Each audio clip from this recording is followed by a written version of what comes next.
എല്ലാവർക്കും എൻ്റെ സ്നേഹവന്ദനം. സ്പിരിച്വൽ മോസസിലേക്ക് ഒരിക്കൽ കൂടെ സ്വാഗതം. നമ്മൾ കഴിഞ്ഞ ചില എപ്പിസോഡ്സിൽ മിരിയാമിനെ കുറിച്ച് കണ്ടു. മിരിയാം ഇസ്രായേലിലെ ഒരു നല്ലൊരു ലീഡർഷിപ്പ് കൊടുക്കുന്ന ഒരു സ്ത്രീയായിരുന്നു.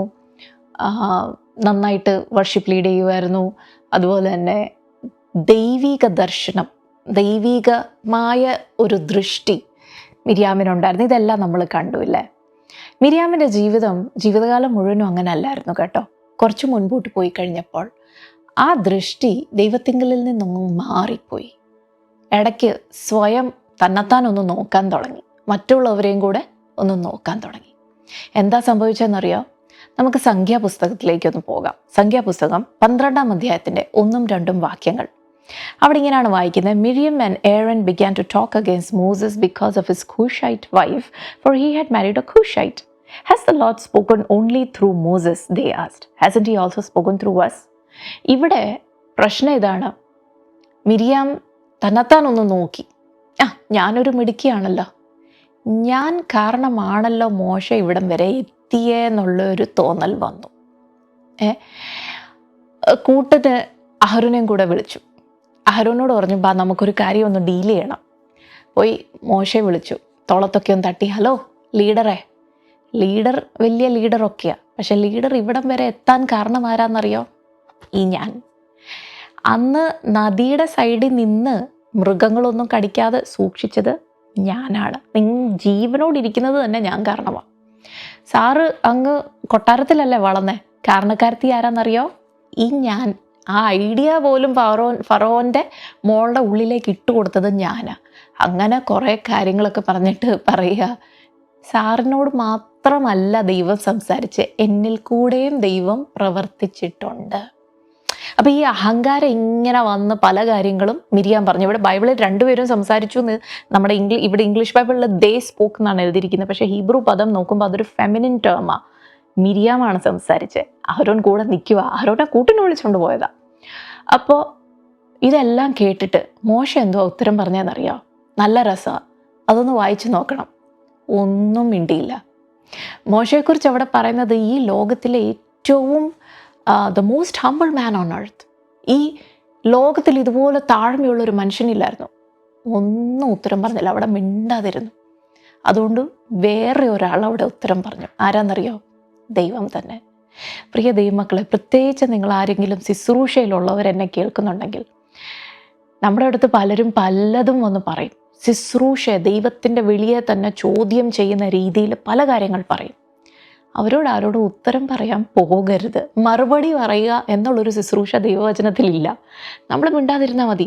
കാരണം വിളിച്ച ദൈവം മറുപടി പറഞ്ഞോളും. നമ്മൾ മറുപടി പറയേണ്ട കാര്യമില്ല. ഇവിടെ മോശ അതാണ് ചെയ്തത്, മിണ്ടാതിരുന്നു. അപ്പോൾ ദൈവം, മോശയെ വിളിച്ച ദൈവം അവിടെ പ്രത്യക്ഷമായി. ദൈവം അഹരോനെയും വിളിച്ചു, മിരിയാമിനെയും വിളിച്ചു, മോശയും വിളിച്ചു. ഇങ്ങോട്ട് വന്ന് എനിക്കൊരു കാര്യം പറയാനുണ്ട്. അവരെ 3 പേരെയും അടുക്കിലേക്ക് വിളിച്ചു. മേഘം അവരെ അങ്ങ് മൂടി. അപ്പം ജനങ്ങൾക്കറിയാം ദൈവം ഇവരോട് എന്തോ സംസാരിക്കുക, പക്ഷെ മേഘത്തിനകത്ത് നടക്കുന്ന എന്തെന്ന് ജനങ്ങൾക്കറിയത്തില്ല. ദൈവം എങ്ങനെയാ മിരിയാമിനോട് മറുപടി പറഞ്ഞതെന്നറിയോ? അവളുടെ മുഖത്തേക്ക് അങ്ങ് തുപ്പി. അവിടെ ദൈവം തുപ്പിയപ്പോൾ സംഭവിച്ചത് എന്താണെന്ന് 10-ാം വാക്യത്തിൽ എഴുതിയിട്ടുണ്ട്. ആ മേഘം പൊങ്ങിയപ്പോൾ മിരിയാം കുഷ്ഠരോഗം വന്ന് ഈ മഞ്ഞ് പോലെ വെളുത്തവിടിരുന്നു. വെളുത്ത്. നമ്മുടെ ജീവിതത്തിൽ പല രോഗങ്ങൾ വരുമ്പോഴും നമ്മൾ തിരിച്ചറിയാത്ത ഒരു കാര്യമുണ്ട്. ചില രോഗങ്ങളുടെ പിന്നിൽ എല്ലാം ഒന്നും ഫിസിക്കൽ രോഗങ്ങളായിരിക്കത്തില്ല. ചിലതൊക്കെ ഫിസിക്കൽ മാനിഫെസ്റ്റേഷൻ ആയിരിക്കും, ആത്മമണ്ഡലത്തിൽ നടക്കുന്ന ചില കാര്യങ്ങൾ. ഇവിടെ മിരിയാം അഹങ്കാരത്തിന് കൂട്ടുനിന്നു. അപ്പോൾ ആത്മമണ്ഡലത്തിൽ നടന്ന ഒരു പ്രവൃത്തിയുടെ ആഫ്റ്റർ എഫക്റ്റ് ആയിരുന്നു അവളുടെ കുഷ്ഠം. ആത്മമണ്ഡലത്തിൽ നടന്നതാരും കണ്ടില്ല. പ്രിയ ദൈവമക്കളെ, നമ്മളുടെ ജീവിതത്തിൽ നമ്മളൊന്ന് പരിശോധിച്ച് നോക്കണം. ജീവിതത്തിൽ വരുന്ന ചില രോഗങ്ങൾക്ക് വേണ്ടി നമ്മൾ എത്ര ചികിത്സിച്ചാലും ഒന്നും എഫക്റ്റ് ആകാറില്ല അല്ലേ? ഒന്ന് പരിശോധിച്ച് നോക്കണം. ആത്മമണ്ഡലത്തിൽ ദുരാത്മാക്കളുമായിട്ട് ഞാൻ എന്തെങ്കിലും എഗ്രിമെൻറ്റിൽ വന്നിട്ടുണ്ടോ? ദൈവഹിതമല്ലാത്ത കാര്യങ്ങളിൽ ഞാൻ ഏർപ്പെട്ടിട്ടുണ്ടോ എന്നൊന്ന് പരിശോധിച്ച് നോക്കുന്നത് നല്ലതായിരിക്കും. എല്ലാ രോഗങ്ങളുടെ കാര്യമല്ല ഞാൻ പറയുന്നത്, എന്നെ തെറ്റിദ്ധരിക്കരുത്. ചില രോഗങ്ങൾ they are the after effects of something that happens in the spirit realm. ആത്മമണ്ഡലത്തിൽ നടക്കുന്നതിൻ്റെ ഒരു ആഫ്റ്റർ എഫക്റ്റ് ആകാം. ഒന്ന് പരിശോധിച്ച് നോക്കുന്നത് നല്ലതായിരിക്കും. ഇവിടെ മിരിയാമിൻ്റെ ജീവിതത്തിൽ അതാണ് നടന്നതെന്ന് ദൈവവചനം പറയുന്നു. കാരണം 14-ാം വാക്യത്തിൽ മോശ ദൈവസന്നിധിയിൽ കരഞ്ഞപ്പോൾ ദൈവം പറയാണ്, അവളുടെ പിതാവ് അവളുടെ മുഖത്ത് തുപ്പിയാൽ shouldn't she be in disgust for 7 days and shouldn't she be cast out the camp for 7 days? അവളുടെ 7 ദിവസം അവളെ ലജ്ജിച്ചിരിക്കണ്ടയോ? 7 ദിവസം അവളെ പാളയത്തിന് പുറത്താക്കണ്ടയോ? അതുകൊണ്ട് പുറത്താക്കിക്കോ, അവളുടെ പിതാവ് അവളുടെ മുഖത്ത് തുപ്പിയതാന്ന് പറഞ്ഞു. അങ്ങനെ 7 ദിവസം പാളയത്തിന് വെളിയിൽ ഒരു കുഷ്ഠരോഗം വന്ന് മഞ്ഞ് പോലെ വെളുത്തിരിക്കുക. അവളുടെ ശരിക്കുള്ള പ്രശ്നം എന്താണെന്നറിയോ? ആ 12-ാം അധ്യായത്തിൻ്റെ 1-2 വാക്യങ്ങൾ നമ്മൾ വായിച്ചപ്പോൾ 1-ാം വാക്യത്തിൽ അവൾക്ക് ശരിക്കും പ്രശ്നം മോശയുടെ ഭാര്യ കൂശ്യ സ്ത്രീയായിരുന്നു. അതൊരു വലിയ പ്രശ്നം. എന്താണെന്നറിയോ? അവളുടെ ജാതി, അവളുടെ എത്നിസിറ്റി, അവളുടെ ശരീരത്തിൻ്റെ കളറ്, സ്കിൻ കളറ് ഇഷ്ടപ്പെട്ടില്ല. ഇരുനിറം. മിരിയാം പറയാ, ഞങ്ങളെപ്പോലെ വെളുത്തതല്ല. ഈ നാത്തൂൻ പ്രശ്നം. അപ്പോൾ ദൈവം പറയാ, നിനക്ക് ഇരുനിറം ഇച്ചിരി ഇഷ്ടമില്ലല്ലേ, വെളുപ്പല്ല ഇഷ്ടം, ഇന്നാ പിടിച്ചോ, നീ വെളുത്തങ്ങിരിക്കുക. പ്രിയ ദൈവമക്കളെ, നമ്മൾ ദൈവ പൈതലാണെങ്കിൽ നമ്മളുടെ സ്വഭാവം അത് കാണിക്കണം. നമ്മൾ ഏത് കാര്യത്തിലാണ് എന്താണ് നമ്മൾ നമ്മളുടെ സ്വന്തം ആൾക്കാരോട് പറയുന്നത്? ഇത് പഴയ നിയമമാണെന്ന് ഓർത്തോണം.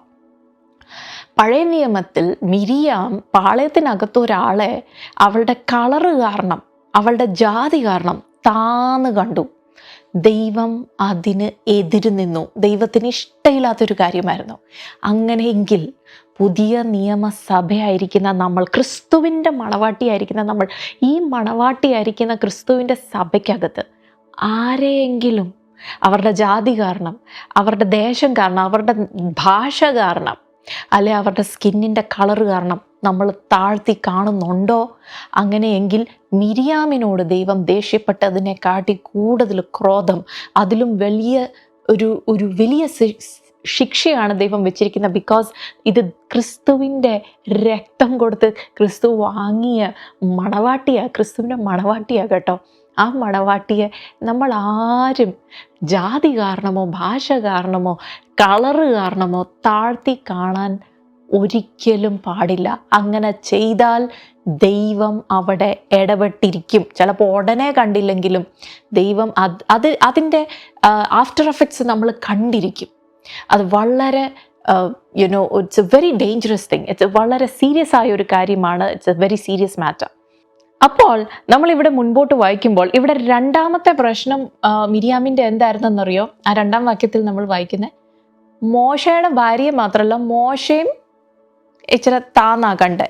കാരണം തന്നെത്താൻ ഒന്ന് നോക്കി, ഞാൻ മിടിക്കുക എന്നൊരു തോന്നൽ. മോശയുടെ അറിയാം, നീ ഈ ഇത്രയും ലീഡറാകാനൊക്കെ കാരണം ഞാനാ. പ്രിയ ദൈവമക്കളെ, ശരിയാ, മിരിയാമിനെ പോലെ നമ്മളെയും ദൈവം പലരെയും ഉയർത്തിക്കൊണ്ട് വരാൻ ദൈവം ഉപയോഗിക്കും. കാരണം ദൈവരാജ്യത്തിൻ്റെ പദ്ധതി അങ്ങനെയാണ്. നമ്മളിൽ പലരെയും കരങ്ങളിൽ ദൈവം എടുത്ത് ഉപയോഗിച്ചാണ് പലരെ വളർത്തിക്കൊണ്ട് വരുന്നത്. ചിലപ്പം നിങ്ങൾ സൺഡേ സ്കൂൾ പഠിപ്പിച്ച ഒരു കുഞ്ഞായിരിക്കാം ഇന്ന് ഒരു വലിയ ശുശ്രൂഷകനായിരിക്കാം. അതിൻ്റെ അർത്ഥം ആ കൊച്ചിനെ കണ്ടിട്ടാ ഞാൻ നിന്നെ പണ്ട് സൺഡേ സ്കൂൾ പഠിപ്പിച്ചവനാ എന്നുള്ളൊരു ആറ്റിറ്റ്യൂഡ് നോക്കാൻ പാടില്ല.